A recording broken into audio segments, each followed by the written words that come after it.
So they got these amazing mushrooms that they get in, and it's only £1 for a big pack. Now they don't look very big through this camera, but they are. They're like the middle of your palm, like the full size of your palm size.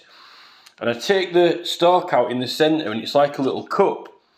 And I don't cook these anymore because I don't mind cooked mushrooms, and I've always liked cooked mushrooms, but I've discovered that as soon as you put something on them, right, and when you bite it and eat it, it has this very, very same effect in your mouth and psychologically as soon as you put butter on bread. Because like bread is, you know, it's just like dry, isn't it? You know? So like when you've got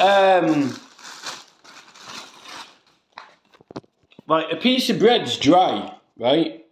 It's just like bread. Not many people just want to eat it because it's dry.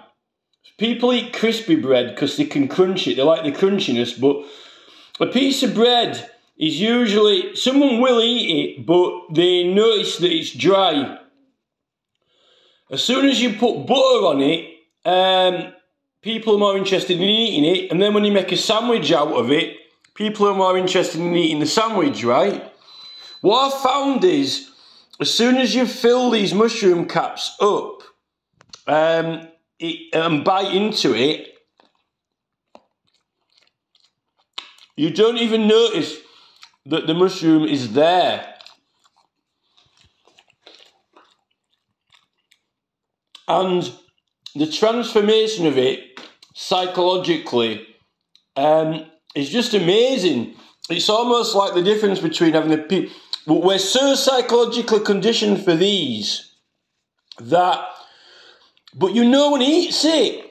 We buy all these loaves of bread, but it can't be eaten by itself, or it can be eaten by itself, but people never really eat it by itself. Without this, these are actually amazing for natural source of protein. They sell like a tuna and sweet corn, but it's not really tuna and sweet corn. It's literally mayonnaise. It has a bit of tuna and sweet corn, but hardly any.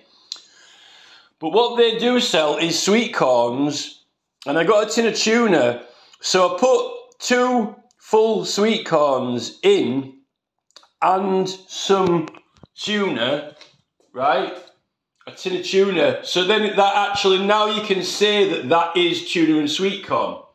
Because really, there's no really, you couldn't really say it's tuna and sweet corn because there's hardly any tuna or sweet corn in it. Now, it actually is tuna and sweet corn. And this is enough to fill up maybe 3 packs of those mushrooms. And they've also got some mint leaves as well. So like I mix some mint leaves in with it.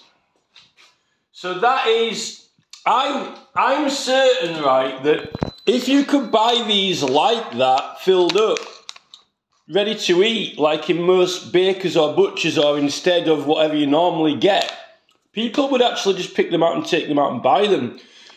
And you can have different fillings in as well.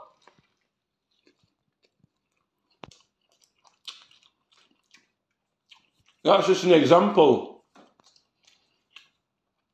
I'd really like to make some sort of really, really minty, maybe some parsley, sage, rosemary and thyme flavoured mix to go in there, but people should be eating these rather than bread, because, I mean, Dr. Stenekberg, I mean, the Join Zo group's trying to get us all into electronic devices now, as well as like just fixing your gut bacteria. But you know, I'm not the greatest fan of electronic devices when it comes to health. I think you should be just trying to get healthy anyway, and then we wouldn't need them, surely.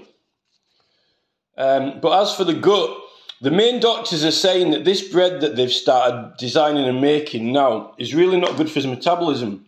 We should be eating these. I've never seen anywhere selling these like this. They could easily do I think that this BlackRock Vanguard group that the big companies have got, and they own pretty much everything, they don't really want us to be healthy. You know, all they want to do is make money out of us. Like, you know, Rishi Sunak, he's meant to be like a politician for the government, but he's just like, you know, it's his own. He's making decisions in Parliament and benefiting himself, which is against the principle of commissioning works by the government. Government contractors commissioning works that someone's making money out of privately. Rishi Sunak is making decisions in Parliament that he is profiting out of. The principle of it is illegal, and it's the same. I think that it's actually illegal for Rishi Sunak to do it on that principle of the local commissioners making decisions. You know, and the problem is, like with Rees-Mogg on GB News, he's in absolute defiance. He's got no shame. He's got no guilt, no remorse. He's absolutely in defiance. And this is where we are with his rights, you know, like the right to petition. That law, that legislation is priceless. It's worth, you know, that is the law of the country, the rights of the people. That is worth more in defence. It's meant to be worth more in defence of the people themselves than a tank. Yet they spend 150 million on tanks to go to Ukraine to protect soldiers when our law is not protecting us, when we're opposing this government in what decisions it should be making, even to go to war or not, or even invest in these companies that Rishi Sunak is making money out of. Yet Rishi Sunak and the Ministry of Justice are denying us our rights. And those rights are actually more precious and valuable. They're worth more than the GDP of England, those rights. It's more valuable than a tank, a £150 million tank. Yet the courts are denying us our right, our protection, our defence, our armour. We're being denied it.